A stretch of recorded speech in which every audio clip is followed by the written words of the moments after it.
Expensive. Stuff. Look it up on the top. $1,700. I think that Thank you. Is there? Look at it. Yeah.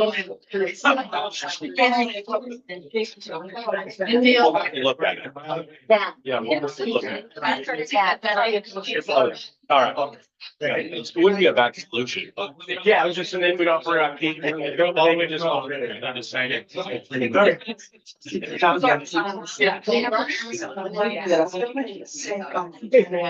Sign in. Just go in. Yeah. Sign up. All around these on microphones. Yeah. Okay, it is 5:33. Sorry for the delay. Have the pledge. I pledge allegiance to the flag of the United States of America and to the republic for which it stands, one nation, under God, indivisible, with liberty and justice for all. Thank you, and sorry for that delay, walking over here, this is. Okay, number one, additions, deletions, are there any deletions to the agenda? We have to add 5.09, approve Bandon first responders flyer. 5.10, approve Stillwater's flyer, and remove 3.08 OC presentation. Oh. Do we have public input for items on the agenda? Oh, I'm sorry. That's different. May I have a motion? I move. Second, A second. is there any discussion? All those in favor? Opposed? Motion passes. There we go. 1.5, public input for items on the agenda. Okay. Consent agenda, approved work session minutes from September 8th, 2025. Can I have a motion? I make a motion to approve work session minutes for September 8th. I second that. Any discussion? All those in favor? Opposed? Passes. Regular board meeting minutes from September 8th. May I have a motion? I will accept the minutes from regular board meetings. Second? I'll second. Corey? Any discussion? All those in favor? Opposed? Motion passes. Okay, 3.0, we have information. And we are on to reports and discussions, 4.01 enrollment. Our enrollment is staying steady. We have more kids right now than we ended last school year. District at a glance was given to you in your packets. If you have any questions for admin, you can ask. Division 22 assurances is something that we have to do every year.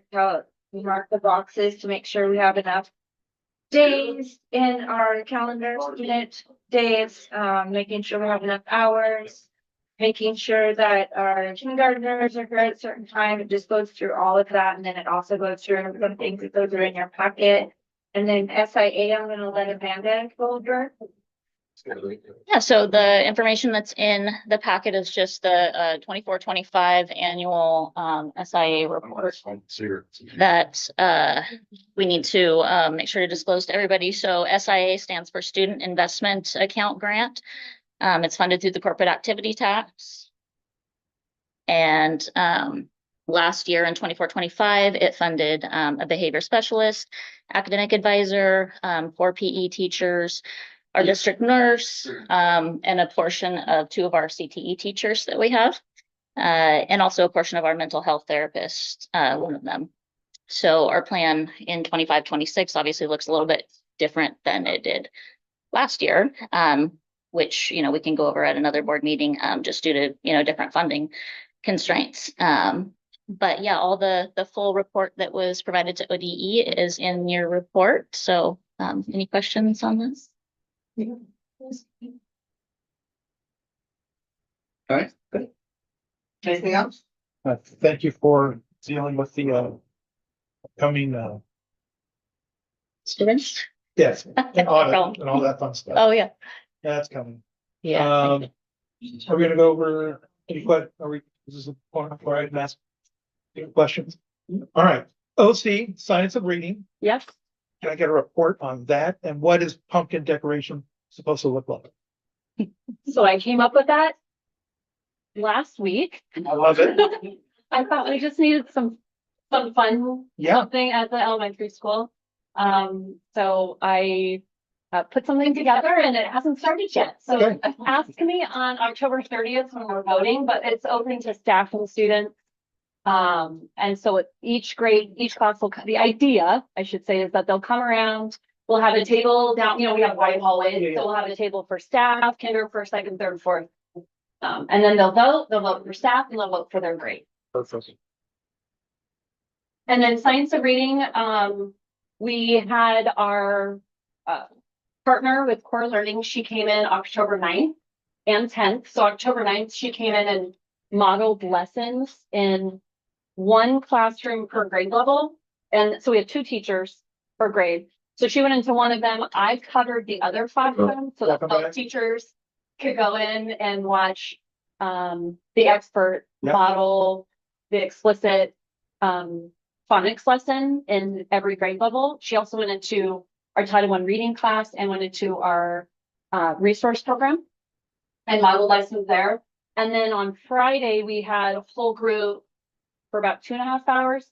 And then based off the teacher surveys, she broke up and met with each grade level for an hour based off of one of the topics that they chose in the survey to really kind of hone in and tailor their needs to their needs. And then she'll be back in January. So we'll do the survey again. And she'll model again, or she'll come in and observe teachers, whatever that, whatever they need. And then we'll do it all over again. But the feedback that I received and that she received was that it was great for teachers to be able to see it, because you can say all the things Yeah. and until it's modeled for you, just like how students learn best, right? I don't put words in their mouths, but the gist was it made it a little bit more real for them. Like, oh, I can do this, or I'm already doing part of this, or I'm already doing that. So I thought it was very beneficial. Well, it sounded like fun. Yeah. And you get to be in the classroom again. Yeah, that's okay.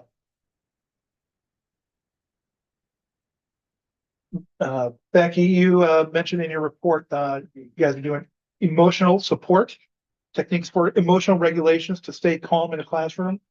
Brain talk. Brain talk. Yes. Break that down, because I need a demo right now, because I'm a little bit stressed.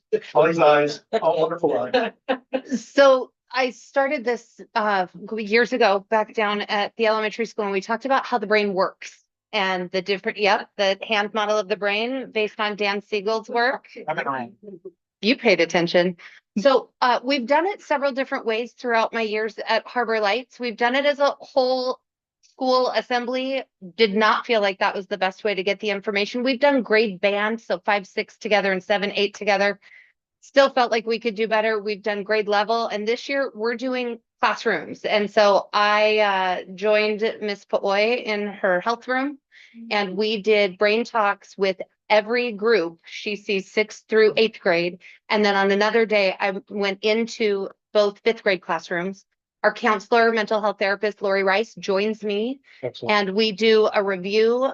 When we're talking to kindergartners, it's a little different than we're talking to 8th graders. And so we kind of make it match the group of kids and really allow them to kind of drive the conversation, because a lot of it is questions and that back and forth of, can you think of a time when your lid was flipped? And, how were you feeling? And when we talk about the different parts of the brain, right, that we call it the lizard brain, that's asking the question, am I safe? And generally feeling like physical safety. And the emotional brain, we call it the heart part. And that's really more, am I loved? Am I valued? Do I have worth? And then when we can put that lid down, that's where we do our very best thinking. And we call that the unicorn horn of power. And it does not matter if you're in kindergarten or 8th grade, they all giggle a little at the unicorn horn of power. And I have students who come in and have other learning that they've done. I had a student last year who had been to a camp, I think in Ashland, and I call it the lizard brain and the unicorn horn of power. He had learned about the lizard brain and then the wizard brain. And so we've added that in. And I give Emmett credit where credit is due. That was a term he brought to me. The good news is I received feedback from one of our 5th grade teachers and from a couple different kids about how they needed it. It was good timing for them, and they were really open and willing to talk about times where they felt like their emotional brain had taken over and that they can't do their best thinking. And we brainstorm, how can you in your space regulate? How can you get help if you need to co-regulate with an adult? And who are some people you can talk to if you need to talk it out? Sam and Jim, are you guys, since they've laid the foundation of this, are you feeling that? I've noticed that there's some decorations going on in the halls, and you guys spend a lot more time with kids. In your report, building relationship with trust and activities and interactions.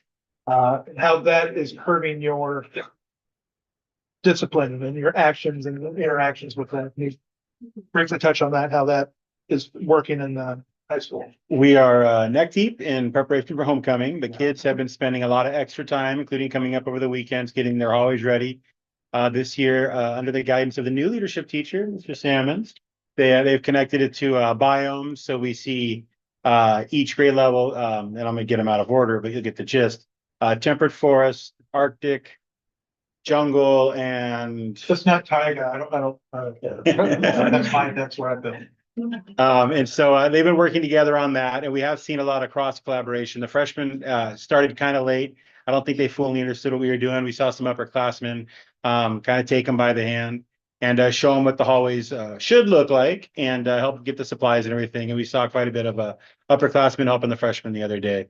Directly connected to behavior, we see that a lot when we have new students. Our students are incredible, and they help us explain norms and procedures, which of course are started at the other campuses, making our jobs quite a bit easier. Excellent. I've made a lot of trips to Dollar General this week. Thank you. Yes, but again, back to the collaboration. Communication with teenagers is difficult, and sometimes colors are hard, and so I got the wrong colors of balloons. And when I went back and said, do you still have those? Because we can use them somewhere else. They're like, oh no, the juniors took them or the sophomores took them or something. So they were really working well together. And the day off on Friday, there was peer pressure going on to get there and help. And lots of kids there on their day off. So I thought that was good. Jim, I gotta say thank you this week. I used the new website for figuring out when. For the events coming up? Yeah, for all the events. Yeah. Thank you for having a new website so that we can. Oh, yeah, and that will continue to expand because it's something I'm learning and it's growing. So hopefully by the end of the year, it's gonna look completely different in a good way. Well, than what as it a is right now. secondary parent, the wife does the schedule and she's got that break. I don't. Yeah, It helps that when I look something up and don't have to ask her and not incur that wrath. for sure. Yeah, of course. Can we talk about how the open house went? Oh, It was a blur for me, so, because I was running around chasing my girl from room to room on scavenger hunt. So what it looked like in your guys' buildings. We had the biggest turnout. We have 360 people come to our open house. So last year was 300, which is, Yeah, it was packed. and it's elementary school and, but it's fun. The kids come in and I tell them they're in charge and they just really love that, so. Well, it's their home. Yeah. Spend so much time. So, I have found that if you feed them, they will come. And so they know they have to do the things to get the cookie. Mhm. And so we had a scavenger hunt, as you mentioned, and they got to go around. We have a few people in different places. We want to make sure kids know where to go. And at least one or two did the scavenger hunt without their parents. Part of it was take your parents around. I'll be a little more explicit next year. But yeah, and it's nice to see families coming together. And so we counted students rather than humans that came in. But I think most of our students had 3 or 4 humans, whether they're siblings or parents or extra parents or whatnot with them. And it was nice. I was very impressed with the turnout. I got to Yeah. run around and see all as I was looking for my daughter. It was a little bit of a blur for me too, as I'm saying, thank you. Yeah, the last thing is say hi to Miss A. And so some of them would say, I'm done. And that's, you're not done. No, I'm done. You've got something not checked off. You're not done. No, I did it all. Read it again, please. Oh, hi, Miss A. There we go. Trade Expo, Went really well. Miss Kalina and Mr. Holycross, Mr. Markin, and a lot of Mr. Hans. Under the law now, the kids have to take a college and career class. So I saw an opportunity to take them to Canyonville. Yeah. To Canyonville. Lots of industry partners out there, giving kids exposure to potential future careers, a lot of which we already have in the high school and some other ones that, they're learning about. So we're, again, in addition to pushing a well-rounded education, we're looking at jobs in the future. and according to the photos, there's like a guitar fireplace that's being built and it's gonna be auctioned off. It's almost too pretty to use, but yes, it's a. Oh my goodness, you guys haven't seen that yet. It's For band. for band, let's go. The Trio Leadership Conference. I should have brought, Miss Kalina, is our trio liaison with SWAC. She sent 5 kids up there. This one had stricter parameters. The kids had to be enrolled in trio. They were able to network and collaborate with other students through Marshfield and North Bend and Coquille, and just kind of see how they could map out their year. It was predominantly freshmen, so we're getting them used to the leadership program. Lots of freshmen, right? Lots of freshmen. Awesome. I'm just going down my notes. You're my skip sites. We're almost there, buddy. We're almost there. We're real close. You got some boys out there, they're digging, moving earth. What's next for that bus? You're looking at it. They're gonna do ground grading, which is what they're doing now for the ADA stuff, which is why they pushed the fences back. So that's gonna be finished up here this week. Be all back to normal, all paved, everything's paved.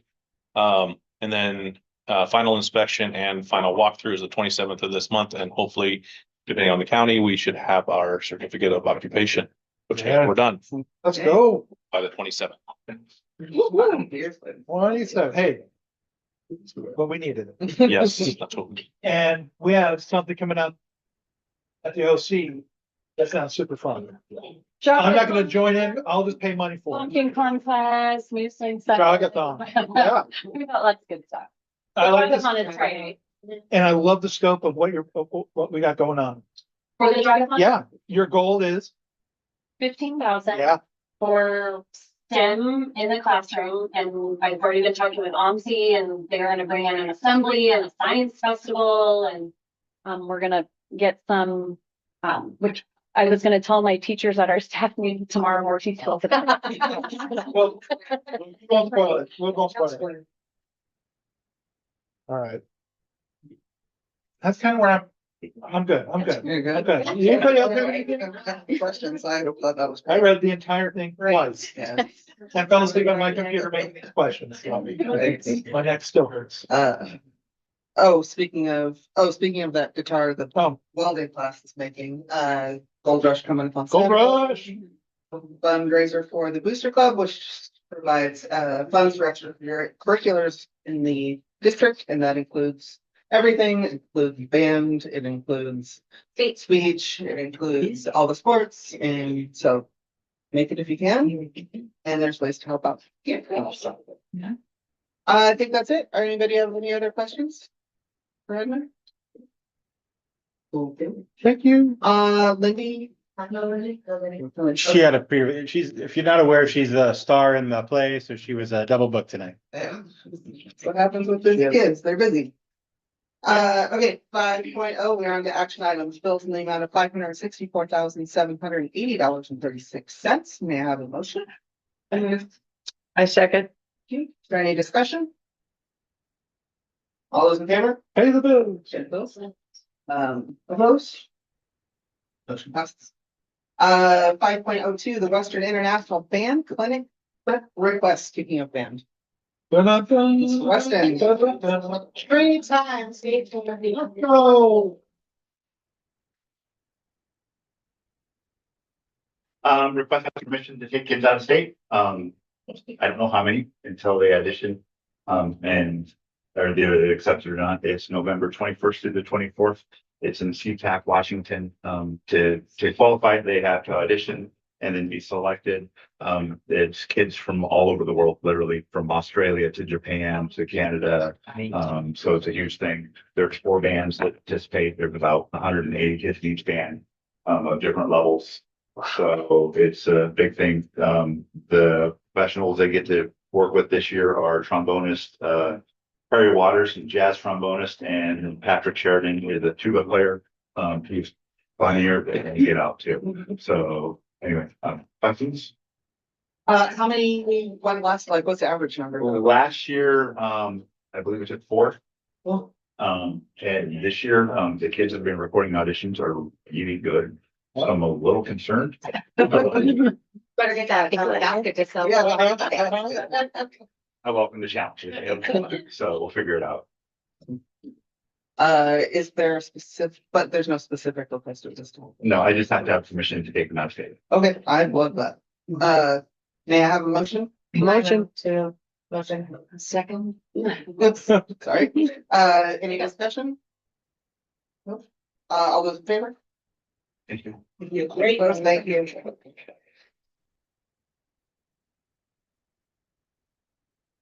All right, we have some heavy reading for the board. Any. So, okay. 5.0, can I approve these all together or we have to do one by one? You can do it, like 5.03 through 5.05 if you want to. Okay, Or I'll do yeah. first reading. Let's do second readings and then first readings. So 5.03 is the second reading of policy EFA, the local wellness management. I do have one question. There's like a removal about something about discussion of healthy eating there. Like, is that something we did? Is that a statewide thing? Like, do we know where that came from? I don't know where it is. I think part of that is dependent on our food program requirements as well. Okay. And we have to provide that. So we, So it's in there, but Okay. it may not be in that same. okay. I'm not sure what you're referring to. Yeah, there's a section that we basically take out, like being required to discuss healthy eating. I don't know what it's from. I was just curious if we know. It's Where it came from. state. It's statewide. Yeah, Okay. the wellness policy actually was established when Michelle Obama Okay. was in office with her husband. Mhm. And she took on the nutrition program and so the wellness program came from that. So a lot of the restrictions, that's when vending machines started going out of schools. That's when pop started to leave, soda pop and stuff. So this is the local wellness is something that seems to have changes and you're supposed to look at it every year. Okay. And so this is our year. It's also part of our audit next Okay. week, so. Oh, I have a question about it also, about, food and beverages that may or exceed the nutrition standards, blah, blah, blah, may be sold through fundraisers on the school campus. Is that being deleted? Yeah. I mean, there's a line on. Yeah, it's you can't do that. So if you remember, like we used to be able to have bake sales and all kinds of things, if they don't fit within the nutrition and the calorie intake, we can't sell them during school hours. We can sell them before and after, as long as they don't compete with our breakfast program. Okay, so There's it's a the lot of rules. school day is the key Yeah. word here. But they can still do bake sales just after school. Right. The ones that we do in the case all the time, yes. During. Yes. All right. So we probably should have done special first. Can I have a motion? To pass it. Move to pass, second. Second. Discussion, we already had it. All those in favor? All those opposed? Motion passes. Okay, so we do have 5.04 and 5.05, which are both first reading revised policy. JFCEB, personal electronic devices, and JFCEB-AR, request for personal device exceptions. May I have a motion? We moved to vote or do we have questions on? Move first. Okay. Second, first, second, and then discussion. Okay. Before you move. Okay. Second. Okay, now discussion. Yeah, I guess just quick question on this on the. It's like, it's page 56. It talks about exemptions only be approved for like documented needs students and families, not mere convenience. Like, so what types of like I guess exemptions do we typically grant in this case? I know there's a new policy. 504 IEPs and ELLs currently in our district will have plans that they can still use Mhm. devices. Well, sorry, what was the first acronym? 504? Of course, yeah, so that's tell me what that is. that's usually a medical pieces that might be like, a phone for one of our diabetic students, and that's how they Okay. monitor it. IEP may be that they need sound, but they're wireless, so Sure. that would, that piece, and then ELL, we have them using the earbuds that actually translate. Okay, so if someone had like an IEP on file or like an ELL, for example, prior to this policy, like do they refile with the audio exception? Like what is that? Like I know this is new, so I'm We'll curious. have to update it. Okay, So, and I believe that, and Becky could talk about the IEP, but I know the 504s were, as we're doing them, we're adding that language from the executive order in. And this is a statewide requirement. Yeah. So we did it first before it was a state law, and now it's Okay. state law. Now the state blanketed and now they're like, oh, And they upgrade. now we need to go back and say, we need exemptions. And we'll probably have changes next year as they go through the issues within the state of different things that we need to change, but As the kids find exceptions. yes. Okay. So we did first second discussion. Okay, all those in favor? All those opposed? That's a sleepy. All right. Approved Bandon Community Youth Center flyers. This is for Halloween. That's fair. Yeah. Yeah, they did the other two are ones that Oh, I those put there. still with on you. it. The rest are in the. We could probably do a blanket from those. So let's see, this one for the youth center is Cranberry Camp. This is November 24th, 25th, 26th. Kids activities, 3-day camps. Through the Bandon Youth Center. Unlocking literacy superpowers. Going to set November 18th for the Bandon Community Youth Center for fun interactive workshop. Trunk or treat. Another haunted house, trunk or treat. This is all on Halloween.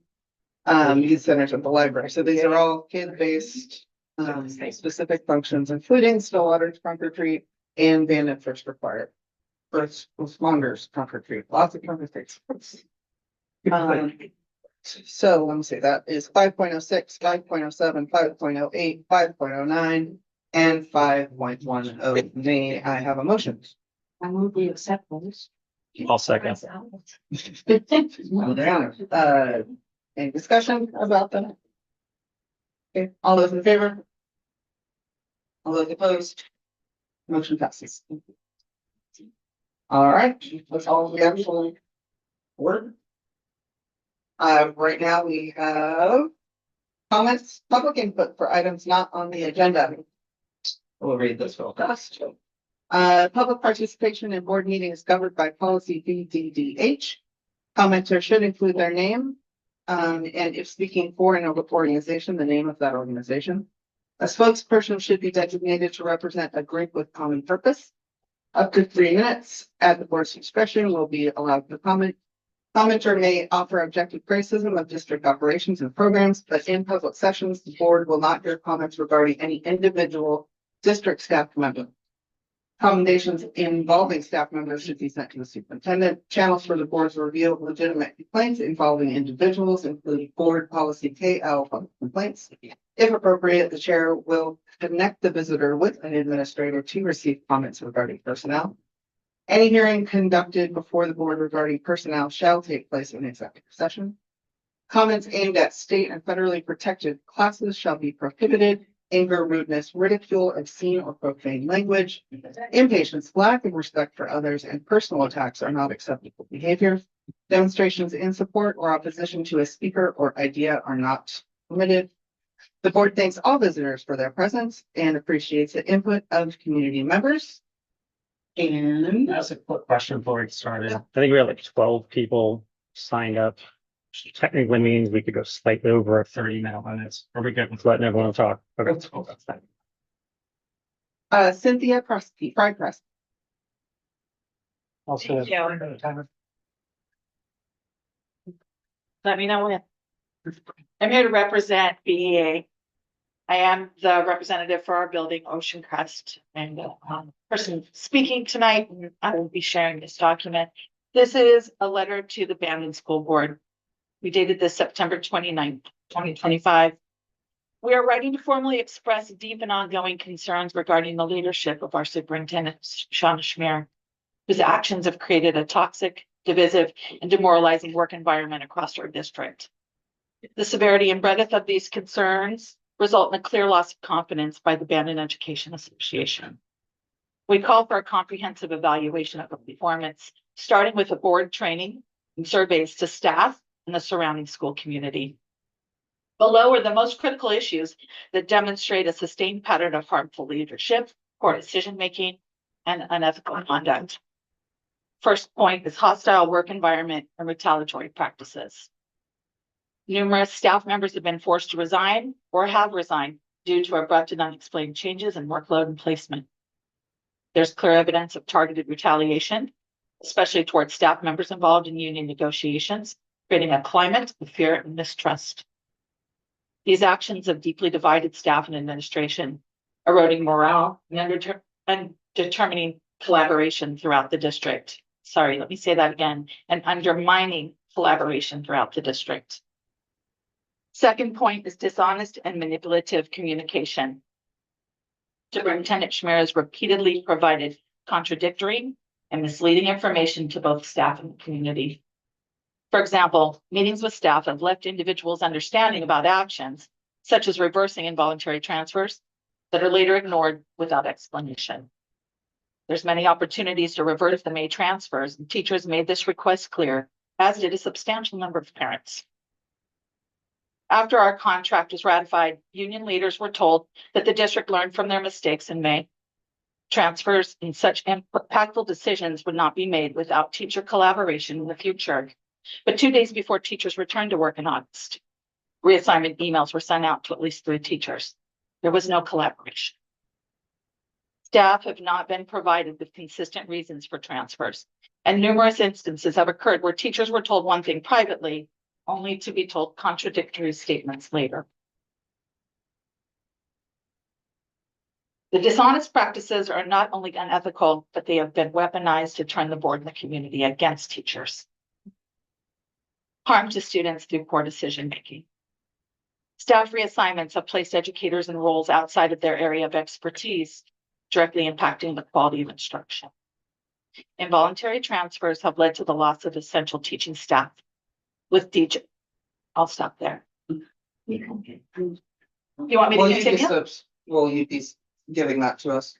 I'll be sharing this with you, but I'm also going to turn it over to someone else to take over at this time, unless I can give more time. Thank you. Finish. You can. Okay. Yes, please press.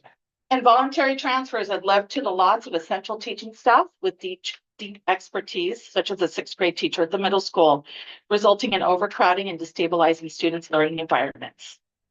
The superintendent's decision to skip an entire year of math instruction for middle school students without input from content area experts demonstrates a disturbing and disregard for best practices and educational research. Increased teacher workloads without corresponding support force staff to dilute instruction, further diminishing student learning outcomes. And let someone else take over.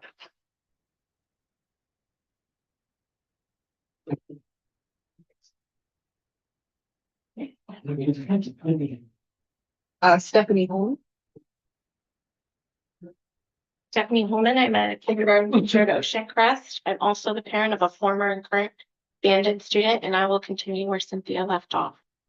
4, the demoralization of staff. The cumulative impact of these issues has left staff exhausted, undervalued, and demoralized. Instead of focusing on our work, educating and supporting students, we are using our energy to manage constant instability, confusion, and distress.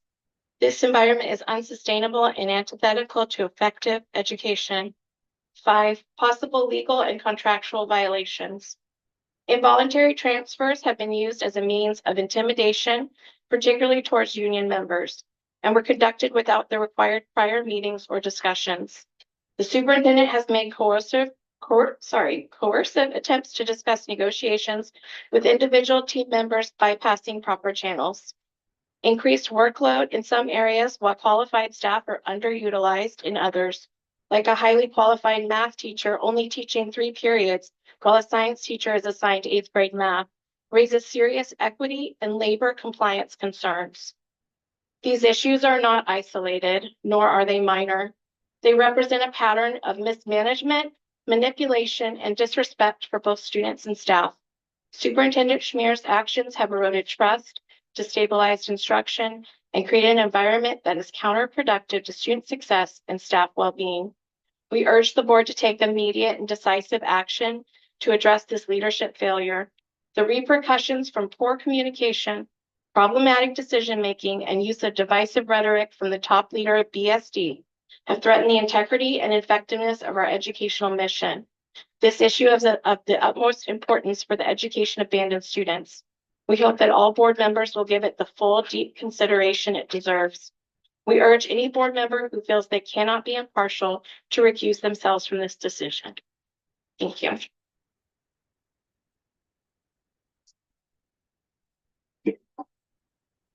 Oh, yes. Dr. Papacy signed copies from our members. Thank you. Thank Thank you. Sue Duggar. That was at 85% of our membership signed. Of the membership of the. Yes. The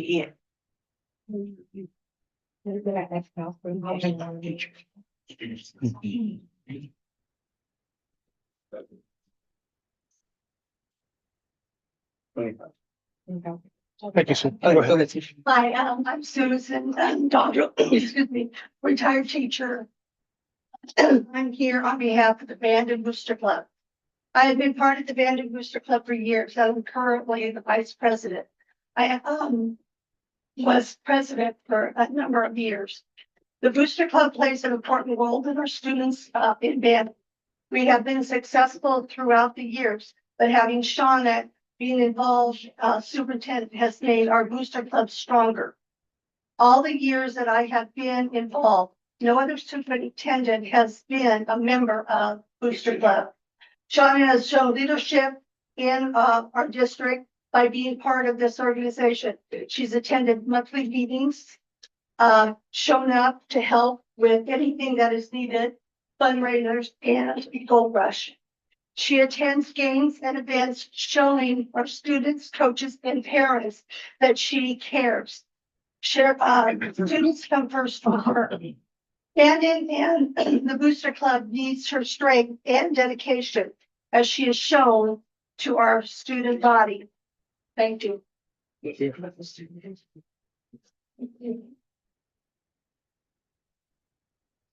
Karina Taylor.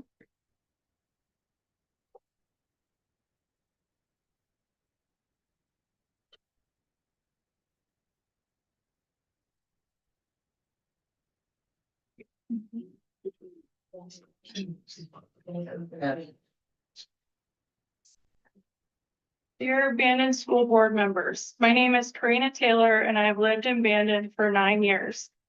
I'm writing both as a concerned citizen and parent of 2 students in the district. First, as a parent, I learned this week that my son just lost his math teacher. Lyndon is passionate about math. That may sound weird, but it's true. If you ask any of his wonderful elementary teachers, that are all back here, Travis Hall, Goodwin, Steve Weston, or Tillis, they will surely confirm that math is the thing that lights the room behind the windows of this kid's eyes. This year has been wonderful so far for my son, and a big part of that has to do with the fact that for the first time, he has a dedicated math teacher.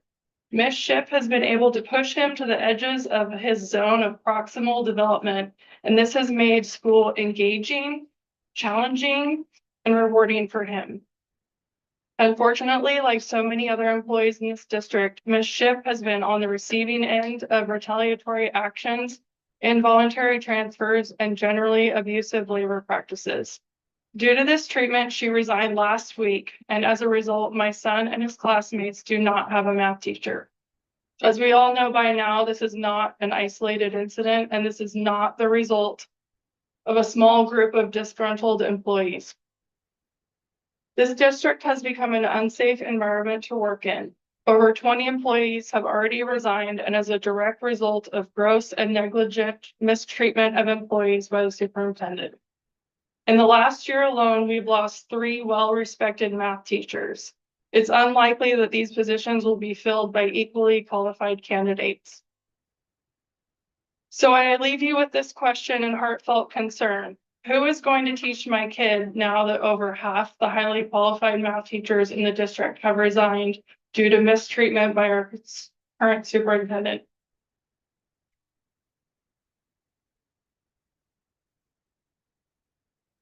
Secondly, as a citizen and former employee, I have firsthand knowledge and informed concern about the mistreatment of employees and potential violations of fiduciary responsibility and the public trust. My informed consent stems from my personal experience dealing with the superintendent during her first weeks on the job. It was COVID times, so I guess in an ironic sense, you could call me patient zero. I was the first to experience the irrational outbursts, authoritarian tirades, and irrational thinking that has become known as our current superintendent's calling card. I'm happy to share a detailed report on my experience upon request, but for our purposes here, I will just say this. Our superintendent wasted tens of thousands of district dollars on legal fees, administrative leave, salary, substitute payroll costs, and retraining, rehiring, and attempt to sully my name. All of this turmoil, waste, and negative energy could have been avoided with a few brief, professional, and transparent discussions. Since confidential employees are non-union represented, I did immediately seek guidance from one specific mentor with the Oregon School Business Officials New Business Manager Institute, and then legal counsel swiftly after. After 3 months of paid leave, I removed myself from my position under Shauna Schmear's leadership. I then moved to a different district to continue my school business career and am in no way disgruntled. I share this experience only to illuminate 2 facts. 1, I have personal experience with the way employees are treated. And 2, after writing the 2019 to 22 budget books, I'm one of the few qualified citizens in our community when it comes to identifying red flags that relate to fiduciary responsibility by the district. Having followed the district budget closely for the past few years, there are several items that need to be brought to your attention. Below, I listed a few concerns, and if you would like more details about any of these items, please reach out to me. Number 1, inappropriate relationships between the superintendent and school board members, specifically personal relationships with members who were responsible for the superintendent's annual reviews and salary increases and mid-year add-ons. Number 2, nepotism with regards to hiring, firing, and salary. Number 3, the $14,000 travel budget the superintendent received in 2024 is a red flag. The actual expenditures were over $15,000. Historically, this item would have been less than half this number. Why was it so high? Number 4, actual salary percentage increases in function 2320 executive administration compared to classified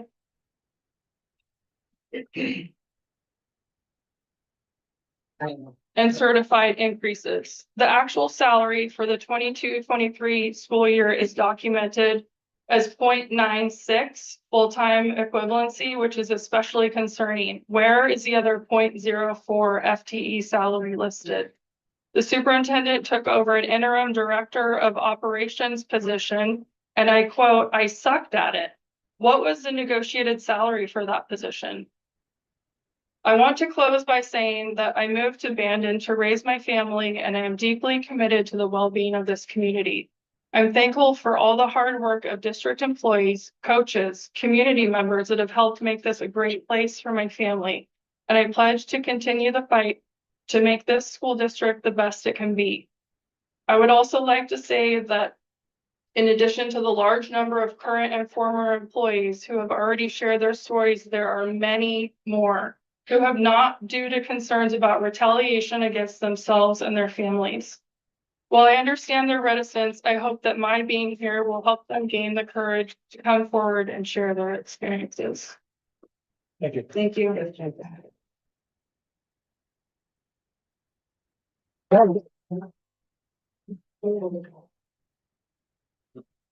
Barry Winters.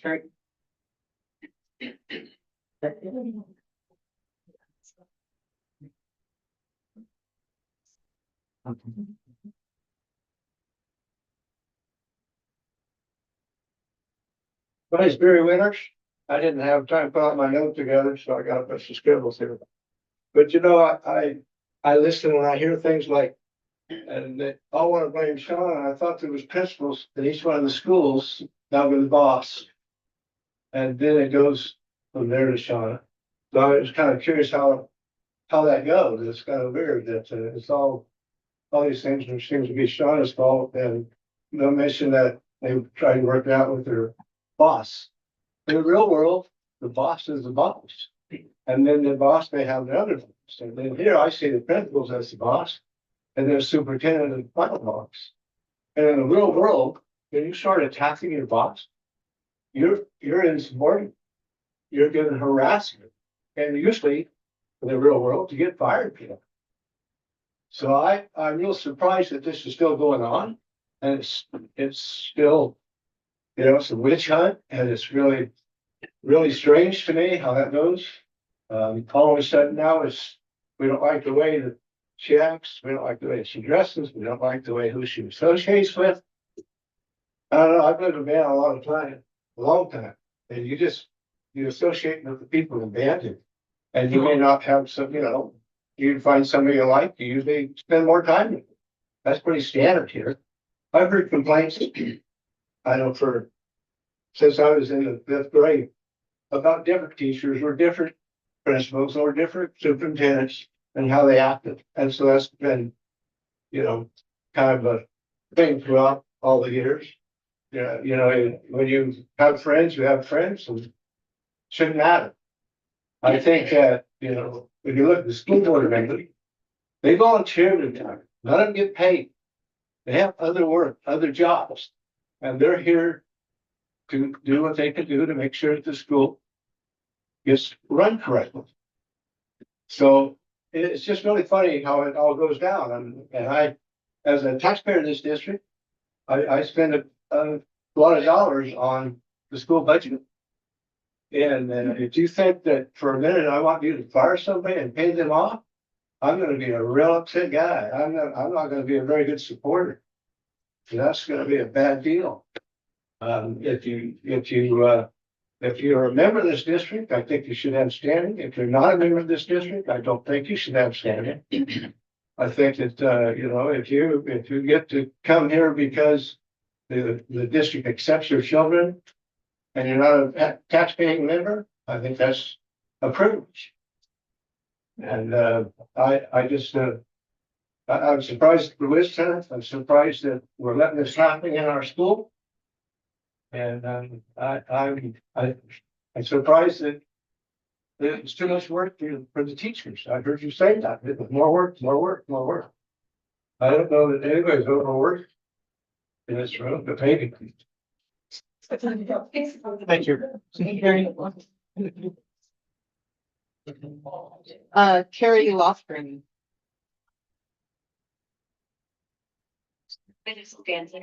Yes. I'm reading this on behalf of Catherine Elstrom, who has grandchildren in the school district. She's a retired teacher. Her career lasted 40 years. Her education includes teaching and administration in private schools, 19 years serving McMinnville School District, with 17 of those years as a classroom teacher, Washer Elementary. Teaching recreational programs with working teachers and homeschooling programs. My experience in education is extensive and have worked in various capacities. I've served on teaching, hiring committees and mentoring numerous teachers as they begin careers, led grade level data teams and designed curriculum to improve students' outcomes, written grants to support classroom teachers, and organized school-wide family learning events. Given my professional background, I would like to express my concern about the number of staff turnovers and resignations that the Bandon School District has experienced under the leadership of your current superintendent. I urge you to look at this issue and the impact it is having on a working environment, ultimately on your students and their education. Administrative turnover, business manager, since the hiring of your current superintendent in 2021, you have had 3 different business managers, a position that is responsible for the crucial financial management of the stability of long-term operations. Even with the qualifying managers, the high turnover is a critical position, leads to errors in financial records, distributions and services, and erodes trust and fiscal management. With every departure of your business manager, there's a loss of institutional knowledge that gives the superintendent untethered power over the administrative staff. Without the institutional knowledge, which is new business manager is pressured to submit to the directives of the superintendent in order to avoid delays, disruptions, and confrontations. With this submission, your business manager becomes the superintendent's scapegoat. Administrative staffing and financial management.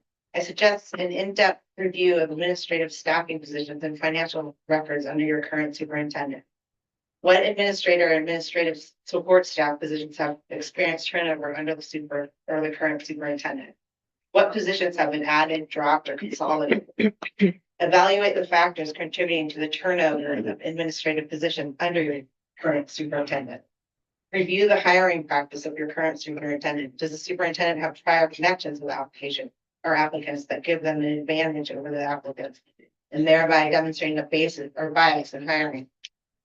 Does the superintendent overlook qualifications, experience, and other factors that impact the school district environment and overall management of the district operations? Conduct a thorough professional review of financial records. Smaller schools may not have a strong internal controls, allowing deceptive financial practice to go unnoticed. Budget line items can be presented in ways that do not give constitutes or a full understanding of how funds are used. Some of the most common forms of deceptive practices are the use of district credit card or travel expenses, with the most common perpetrators being superintendents and administrators. So, you can finish that. Yes. So I'm just going to continue. Where teaching staff turnover is through conversations with family and friends, concerns about a stable learning environment have been raised. It has been noted by a number of families that teachers are leaving schools for the community.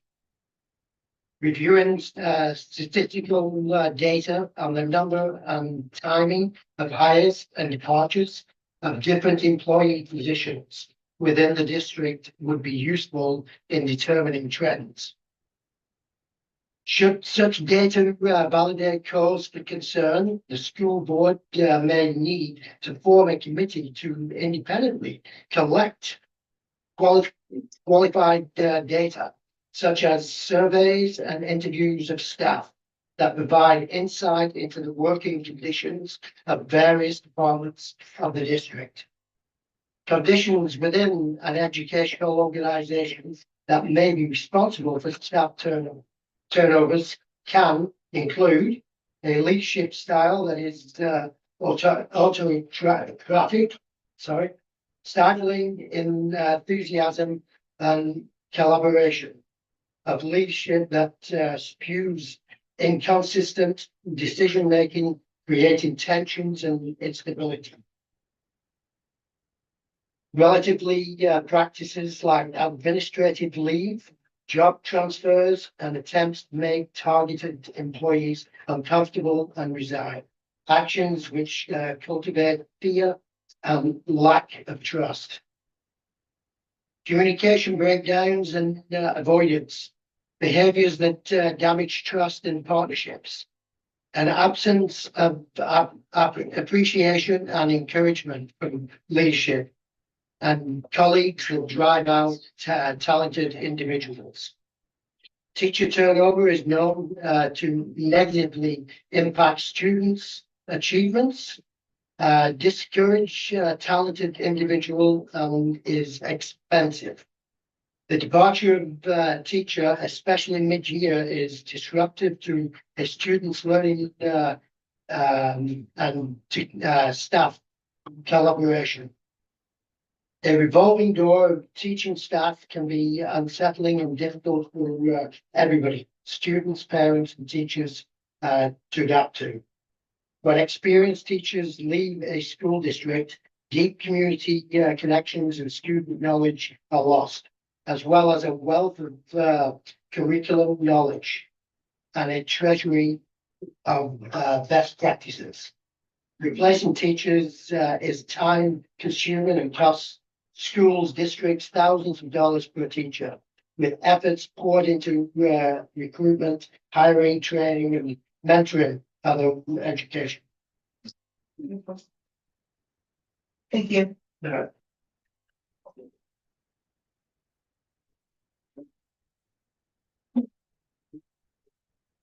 Anna Cruz? The statement I was going to. Oh, you want me to finish that? Okay. Do you want to? So when we, we read this at the beginning that if you have a statement and you're a group, if you could nominate a person and go over what you want to go over, that would be fantastic. That's continuing on is. Here. You're trying to keep within the 3 minutes. Yeah. Right. But it's one person. And you're also welcome to, if you email all of this to Connie, she passes it around to all of us. I don't, and then you'll hear being a helpful reader.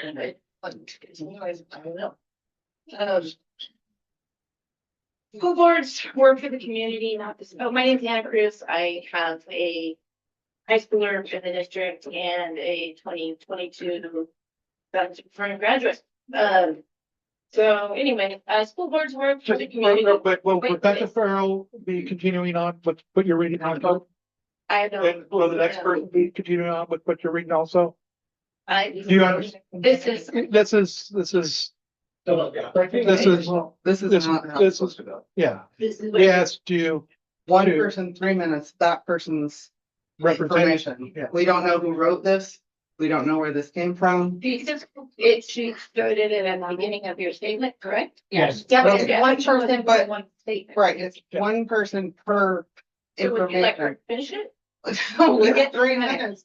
And if it's over 3 minutes, email it. We can read 20 pages. It's absolutely fine. Okay, I'm just confused because Did you write what's in your hand? No, I didn't. Okay, then Okay. why don't you say what you want to say? That's what I'm saying. 22. Well, You that's have, the reader. but you have your 3 minutes. I want to hear what you have to say, not the continuation of hers. I have concerns Go for it. about what's happening, mostly with the teacher turnover and how it's directly affecting students. I appreciate hearing from you. Yeah, Thank you. and I have presented these concerns as well, but mostly about the teacher turnover and the negative impact it's having on our students' learning. I'm not sure how this supports student outcomes, if that's the reason for these involuntary transfers. How is that best serving our students? Can we have some information on how that serves our students better to have, no honors English, to not have, people who are winning speech and debate state, championships year after year being forced out of the district. If it was an isolated incident, it'd be one thing, but it's the pattern. We're losing qualified teachers. Kids are doing online, classes because we don't have them in the classroom. So I really like the board to independently address kind of from the top down with the superintendent, because you guys are in charge of her position. That's the only place the buck stops with you guys here. So, and I understand it's a small town. I understand we're all gonna be friends and overlap. I don't have a problem with that. Public people do it in their own time. But when you're in a position of power and spending our taxpayers' dollars, and there's a conflict of interest, there may be points where a recusal is necessary. So that's something I'd like to see considered by the board going forward. Thank you. Okay.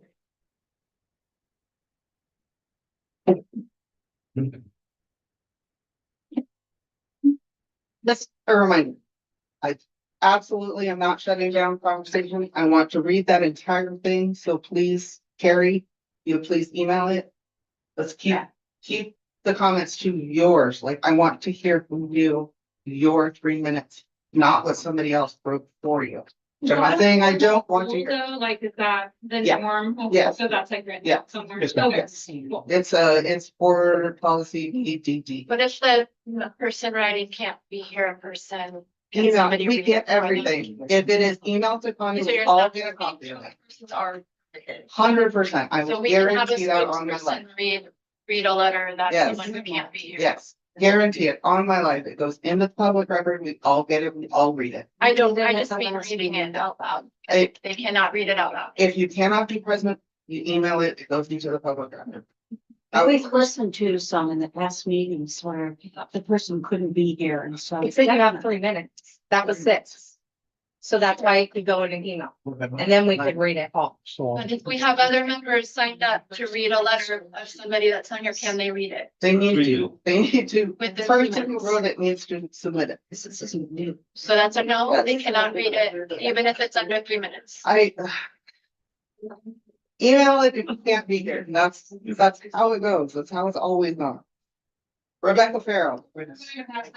Thank you. Holly Sylvester. Long as they email it to. Holly, I don't think they're gonna let you read it. Holly, is this your thoughts?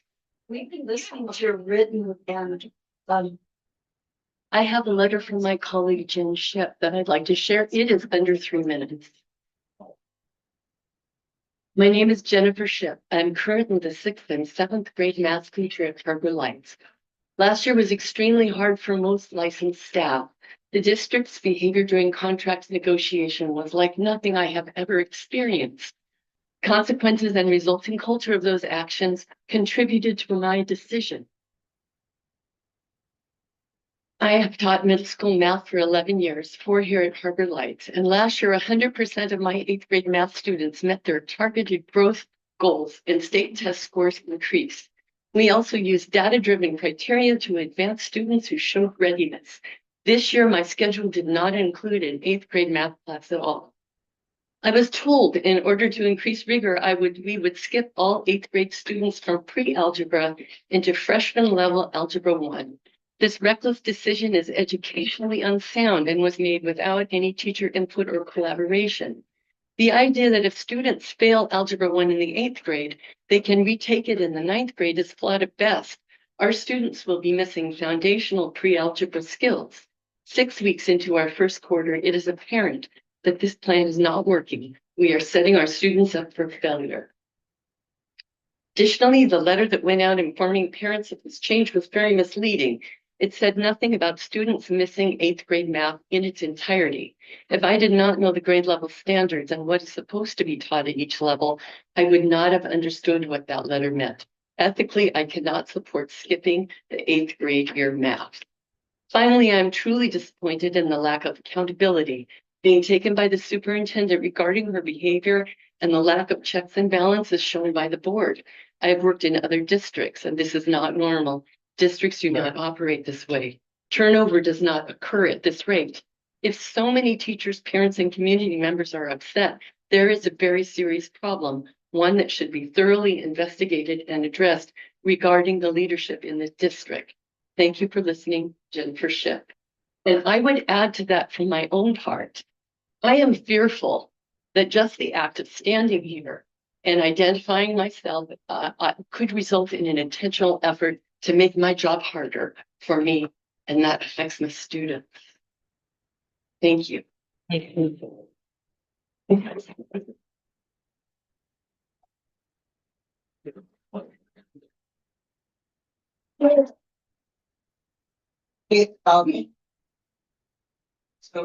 sorry. I'm a parent of 2 students in the Bandon School District. And I'm here to express my deep concern about the atmosphere, even in this room tonight. This is not conducive to education, and it is not the environment that my family moved into 5 years ago. We entered this school district from a larger district with more resources and felt so lucky to be a part of this community. And we're touched by the skill and dedication of every teacher that my 2 daughters have come across in this district.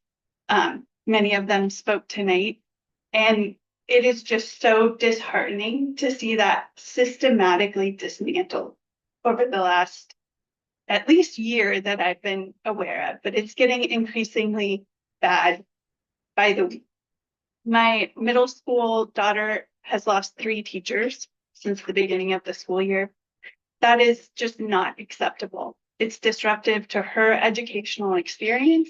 And these were all dedicated, wonderful teachers with experience and skill, and they're not easily replaceable.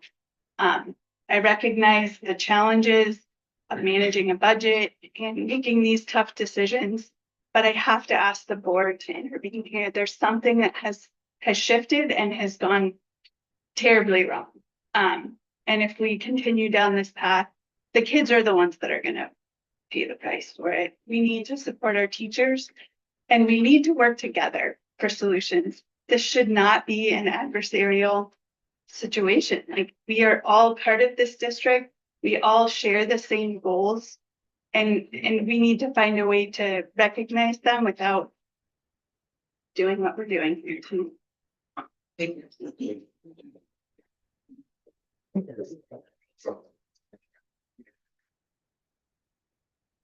Corey. Stewart. Hi, my name is Corey Stewart. I have 3 kids in the school district. One at Ocean Crest, one at Harwood Lights, and one at high school. I skipped out on coaching my son's soccer practice tonight to be here. I agree with all of these teachers and that there needs to be a review of the current administration. My daughter must be in your daughter's classes because we lost 3 out of 4 of her teachers. And, you know, I'm just basically like, well, you know, what's going to happen next week?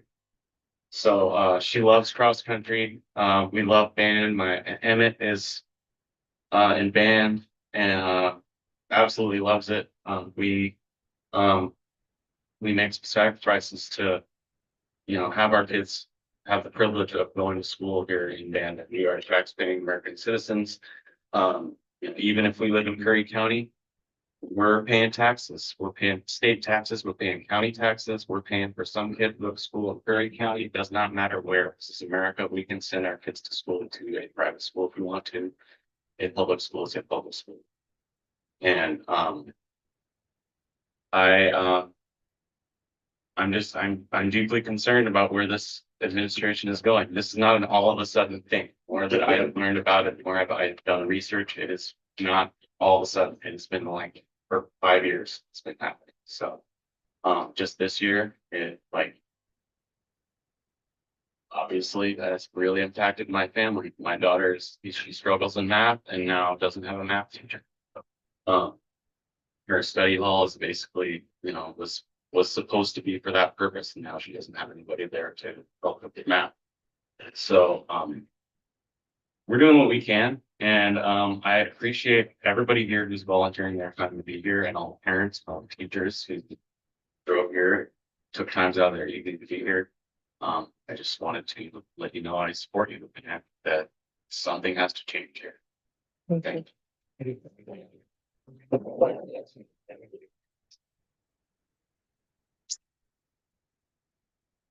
All right, that's everybody.